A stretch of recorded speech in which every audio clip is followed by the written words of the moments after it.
Here's the thing, there are a few critical steps in getting the perfect smoke fried chicken.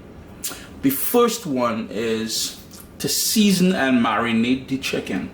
I am going to sort of mimic a recipe my mom had.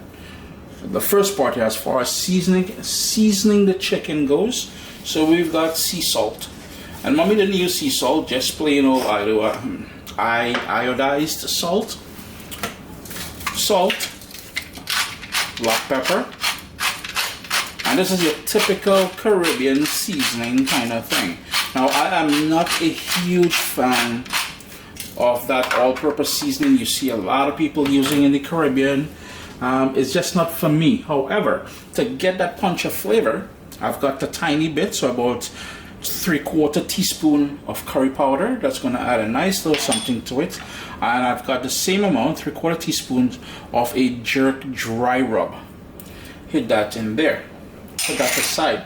The majority of the flavor is going to come from the Caribbean green seasoning, and you see this in just about every recipe I do. And Caribbean green seasoning, if you are new to Caribbean cuisine, is a puree or a blend of all the herbs we like using, along with seasoning peppers and garlic and all that. And when I say herbs, I'm talking about thyme, scallion, parsley, shado beni, cilantro. All those nice things are in there. A ton of garlic. There's a ton of garlic in that. And if you head over to youtube.com/caribbeanpot, you'll see me. I have a few videos on there detailing how to make that. Especially the one you want to pay attention to is my 10 tips on making the perfect Caribbean green seasoning. So besides seasoning, the other sort of important step is to allow this to marinate. So I give this a good mix here. You can put it into a Ziploc bag if you wanted to and allow it to marinate in the fridge. I'm going to do it for 2 hours, but overnight will be best. So chicken all seasoned up, marinate. Couple things I failed to mention is the chicken has been trimmed. Most of the fat has been removed, but I did leave the skin because that skin is going to help. You can't have fried chicken without the skin. Come on, man. And the other thing, if you have buttermilk, there's no need for it, but if you do have buttermilk and you pour that buttermilk in there and let that cover the entire thing, it will give you a nice, tender, juicy piece of fried chicken when it's all done. Now, there is no absolute need for it, but it does help.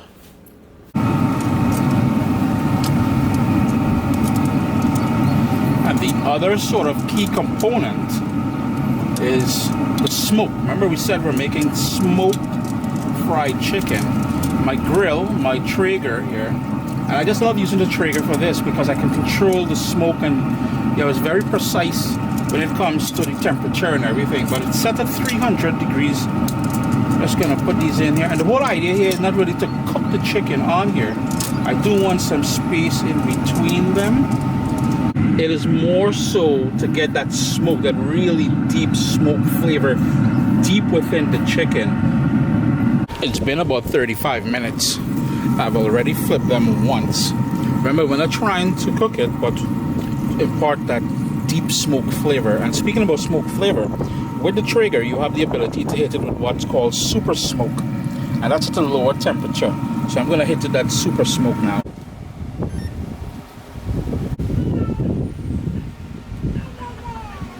It just seems that every time I try to film outside the wind picks up, but on the super smoke I had it on there for about 5 minutes, nothing more, because I find the chicken was starting to cook all the way through, and I really didn't want it to cook all the way through. Maybe 60% all through, but I'm just going to allow it to cool down now, and then we're going to get to the final step. The setup is I have the chicken here. It's cool to the touch. I've got plain old flour there, and I've got 3 small, medium-sized eggs with about 1/4 cup of milk that I whisked together. I put some sea salt in there as well as some black pepper.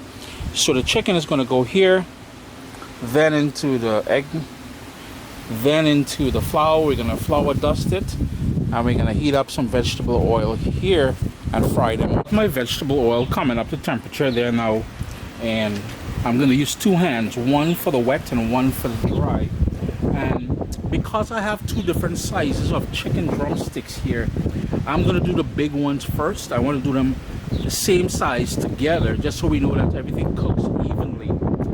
I do apologize about the wind. The wind is just picking up like crazy. So I've got that drumstick there into the egg. Give it a nice mixy mix there, and drain off the excess. And then boom bam into that plain old flour. If you wanted to season your flour, you can certainly do that. I didn't see any real need for it. So there we go. I've got that nice beautiful piece of chicken here. And then it's just a matter of putting it into the hot oil. A couple tips: don't overcrowd your pan, whatever pan that you're using. And two, prior to frying, prior to adding the chicken into here, when you put the oil, make sure you keep in mind that the level of oil that you put, that when you add the chicken, that's going to rise. Because if you add too much oil in here, you add the chicken, flow over, fire department, house burn down, Uncle Chris not responsible.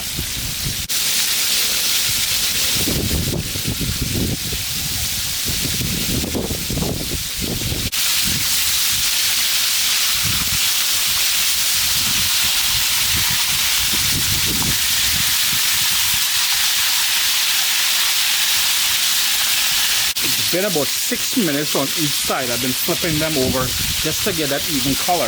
I've got a wire rack on my sheet pan now. Yes, that is a clean sheet pan. And we're just going to fish these bad boys out, put them on that wire rack to drain, like so. And then I'm going to go in with the other batch. So you notice what we did there, right? The big pieces, they all cook evenly together. And just like that, the second batch is all done. I'm just going to give it one final little saucy toss in there. And then that's going on the wire rack. Now, the reason why I like using a wire rack, and I may have explained that to you all in a previous video, it's because if you put it on paper towels, the bottom, what that touches the paper towel, tends to go soggy. I'm not trying to encourage you all to feed your family soggy fried chicken, yeah? And because of the, I have 12 drumsticks here, I'll have to do it in 3 batches.